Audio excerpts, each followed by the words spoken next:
स्वागत है। मैं वर्तिका सक्सेना। आइए देखते हैं आज के कुछ खास समाचार।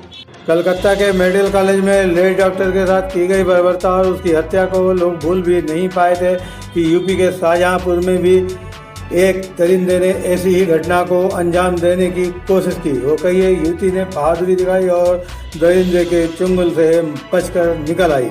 थाना कोतवाली क्षेत्र में फ्लोरेंस नाइटिंगेल नर्सिंग कॉलेज है, जहां 1 साल से ठेकेदार सुरेश के द्वारा मार्बल और टाइल्स लगाने का काम किया जा रहा है। कल जब नर्सिंग की एक छात्रा टॉयलेट गई, तभी पीछे से आकर सुरेश के साथ काम करने वाले लड़के ने छात्रा को पीछे से दबोच लिया और उसके सर पर तमंचा लगाकर उसके साथ अश्लील हरकत करने लगा।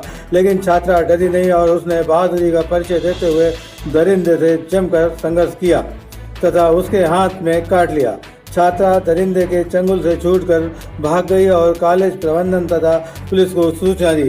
अपर पुलिस अधीक्षक संजय कुमार ने बताया कि ठेकेदार सुरेश को अवैध असलाह के साथ गिरफ्तार कर लिया गया है, जबकि उसके साथी को गिरफ्तार करने का प्रयास किया जा रहा है। एसपी सिटी ने बताया कि टॉयलेट के पास लगे सीसीटीवी कैमरा खराब है। उन्होंने कॉलेज के अंदर अवैध तमंचा लेकर जाने पर हैरानी व्यक्त की। गौरतलब है कि इस नर्सिंग कॉलेज में मोटी फीस वसूल की जाती है, उसके बाद भी सुरक्षा जीरो है। Recently news bureau. थाना कोतवाली क्षेत्र के अंतर्गत बरेली मोड़ पर एक फ्लोरेंस नाइटिंगेल करके नर्सिंग का इंस्टीट्यूट है, जहां नर्सों को ट्रेनिंग दी जाती है। वहां पर एक छात्रा द्वारा बताया गया कि वहां पर टाइल्स का काम पिछले 1 साल से चल रहा था। जो टाइल्स के लगाने वाला ठेकेदार सुरेश है, उसका एक सहयोगी जो वहाँ काम कर रहे थे।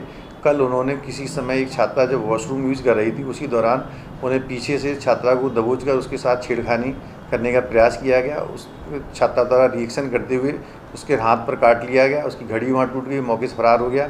पुलिस द्वारा तत्काल मौके पर कार्रवाई करते हुए उचित धाराओं में अभियोग पंजीकृत किया गया। नामित मुख्य अभियुक्त सुरेश की गिरफ्तारी कर ली गई है। उसके एक साथी की गिरफ्तारी के लिए टीम बना दी गई है। अति शीघ्र गिरफ्तार कर लिया जाएगा। क्या सर वहाँ सीसीटीवी कैमरे थे, इसमें फुटेज वगैरह? सीसीटीवी कैमरे लगे हुए थे, लेकिन जानकारी में ये आया पुलिस द्वारा देखने जो वॉशरूम की तरफ जो सीसीटीवी कैमरा था वो ख़राब था। उसके अलावा जो ठेकेदार द्वारा छात्रा को बताया गया कि अवैध रूप से तमंचा लिया गया था, उससे उसे धमकाने का प्रयास किया गया। तो ये भी जांच का विषय है। वहाँ सुरक्षा इतनी होते हुए भी, सिक्योरिटी गार्ड होते हुए भी किस आधार पर किस तरह वो तमंचा लेकर अंदर घुस गया, इस संबंधी हम लोग आवश्यक कार्रवाई कर रहे हैं। किस नाम का नर्सिंग होम है? ये फ्लोरेंस नाइटिंगेल करके नर्सिंग होम है, जहाँ पे जो नर्सिंग छात्राओं को ट्रेनिंग और उनकी पढ़ाई की जाती है।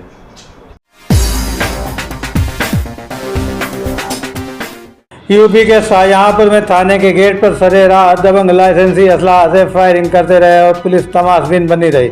आप इसी बात से अंदाजा लगा सकते हैं कि पुलिस कितनी सजग है। मदनापुर थाना क्षेत्र के कस्बा मदनापुर निवासी सत्येंद्र सिंह ने थाने में दिए गए प्रार्थना पत्र में बताया कि उनका इस्माइलपुर निवासी लाल सिंह उर्फ लाली, हरविंदर सिंह उर्फ लाडी से रुपयों के लेन देन को लेकर विवाद चल रहा था।